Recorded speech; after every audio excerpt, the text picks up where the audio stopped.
ខ្ញុំជាទាហានរួមឈាមតែមួយស្ម័គ្រចិត្តលើកស្ទួយដែនខណ្ឌសីមាបំពេញកាតព្វកិច្ចតពីដូនតាព្រោះស័យសង្ខារខ្ញុំសូមសច្ចាការពារឲ្យបានរាត្រីមានខ្យល់អមគោរុនទាំងអើងទ្រូងជំនះ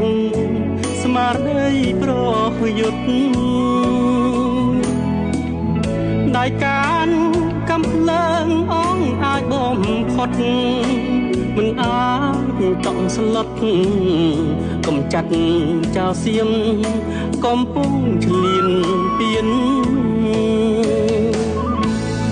បែដូ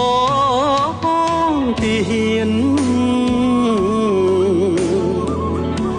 សុខដូរស្រក់ឈាមមិនស្ដាយសងខា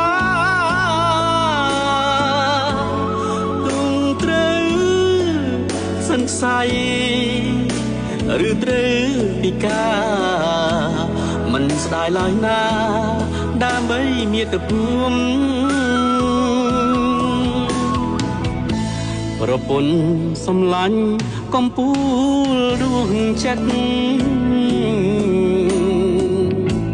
អើយកុំគិត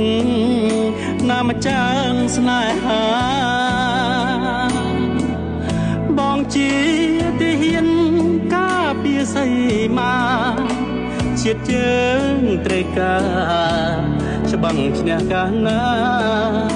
ជួបអូនមិនខាន